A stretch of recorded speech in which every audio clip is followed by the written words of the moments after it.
kukunin nyo yung kanilang common prime factor. So, ano yung common prime factor sa 12 at saka 32? So, meron tayong 2 and 2. So, merong dalawang 2. So, therefore, ang GCF natin is, i-multiply nyo lang yung dalawang prime, yung dalawang common na prime factor. So, GCF natin is, dalawang 2. So, therefore, 2 times 2. So, therefore, ang GCF natin is 4. So,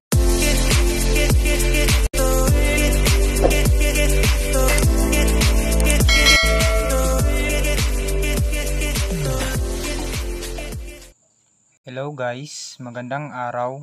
Welcome sa ating panibagong random math topics. Sa araw na ito, pag-aaralan natin ang greatest common factor or GCF.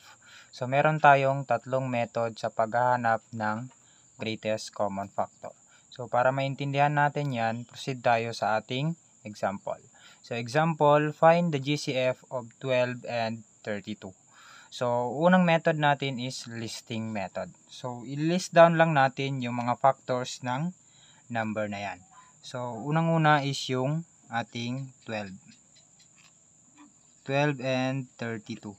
So, i-list down lang natin yung lahat ng factor nito. So, ano ba ang factor? Ang factor is dalawang number na i-multiply mo na mag-equal sa number na ito. So, ano ba? Yung 12 times 1. So, 12 and 1. Then, 2 times 6. 6 and 2. And then, 4 and 3. So, yan yung factor nila. Or yung mga divisible ng number na yan. So, 12 is divisible by 12, 1, 6, 2, 4, and 3. And then, sa 32 naman tayo is, syempre, the number itself. And then, 16, 8, 4, 2, and 1. After nyo makuha yung factor ng numbers na yan, kukunin nyo naman yung kanilang common factor. So, ano yung mga common factor nila? So, ang common factor nila is, we have 4 and 2. So, yan yung mga common factor natin. So, common factor is 4 and 2.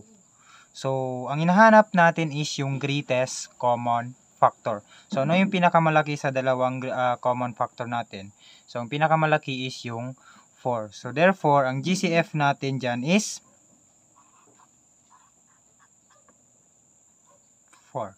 So, therefore, ang GCF natin in listing method ng 12 and 32 is 4. So, try natin sa ating pangalawang method, which is the factor 3 method. So, hahanapin natin ang GCF using the factor 3 method. So, paano natin gagawin? So, i-list down lang natin yung number natin, which is yung 12 and yung 32.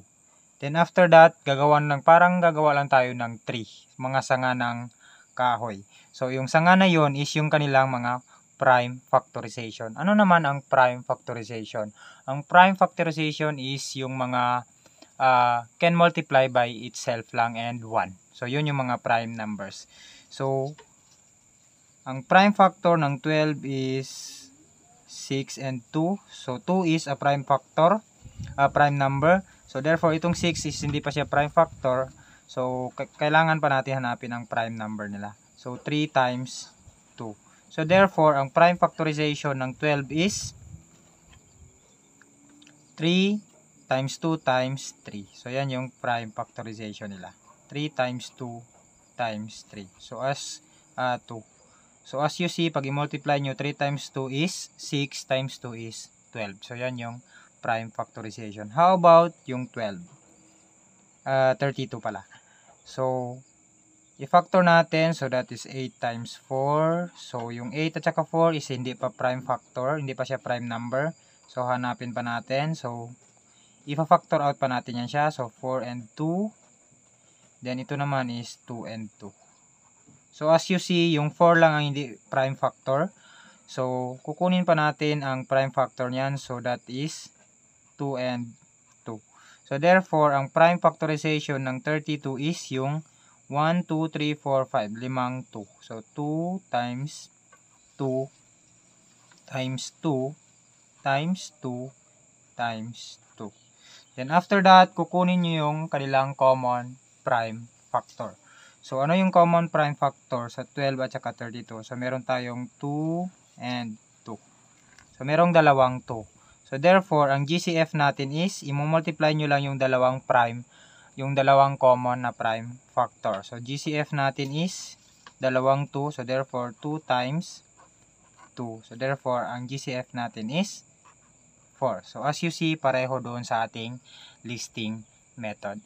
Then, next naman natin is yung continuous division method natin. Sa method na ito is, hahanap ka ng i-divide mo sa dalawang number o sa number na hanapan natin ng GCF na prime para makuha yung ating GCF.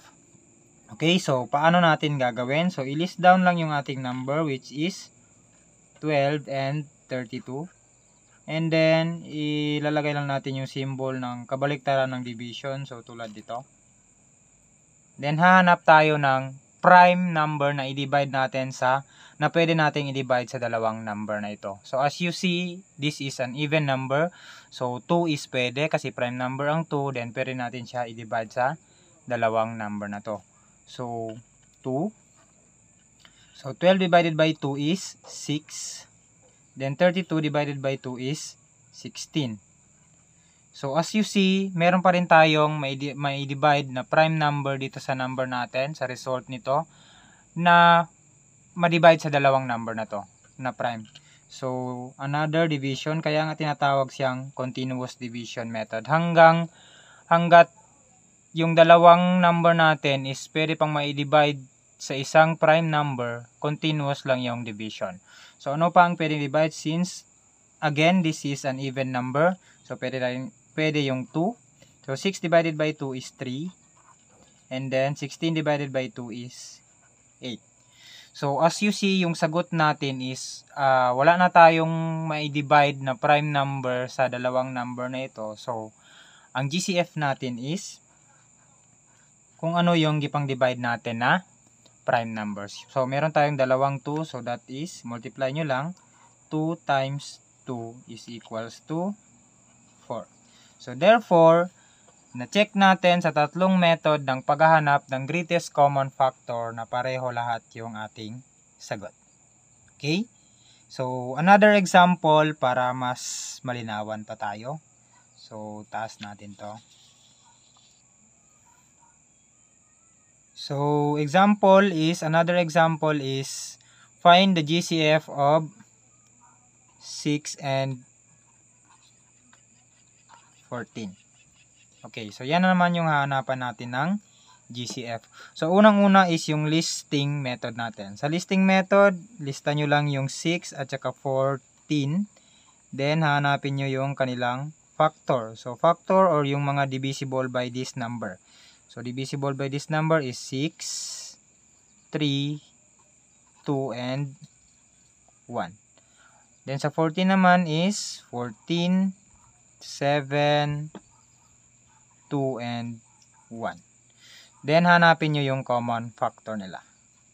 So as you see, ang common factor nila is yung 2. So wala nang iba, so 2 and 1 pala. So 2 and 1. So ang hinahanap natin is GCF, which is the greatest common factor. So ang GCF natin dito is 2. So ang ating GCF ay, so ang common factor nila is 2 and 1. So ang pinakamalaki is 2. Therefore, ang GCF natin is 2. The next is yung factor 3 method natin. I-check natin siya kung pareho ang sagot. So we have 6 and 14. So factor 3, alamin natin yung prime factorization nila, which is yung 6 is 3 and 2. So prime na yan siya. Then dito naman sa 14 is 7 and 2. So prime na rin yan siya. So ililista natin yung kanilang common factor.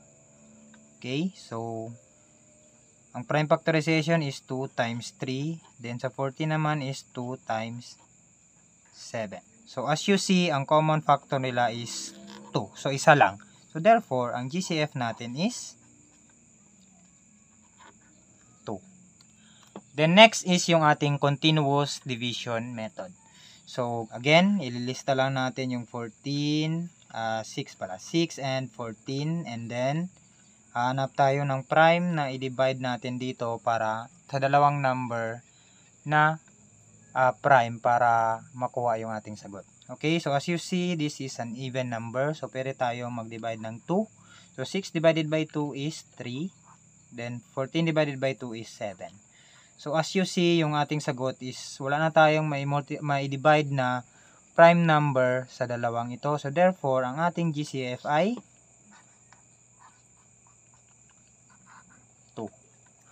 So, therefore, na-prove natin na lahat ng tatlong method sa paghahanap ng GCF ay pareho ang sagot. Therefore, applicable lahat siya. So, that's it for today. Kung bago ka pa lang sa channel ko, huwag mong kalimutan mag-like, comment, subscribe, at i-hit ang notification bell para maging updated ka sa mga upcoming videos natin. Thank you for watching.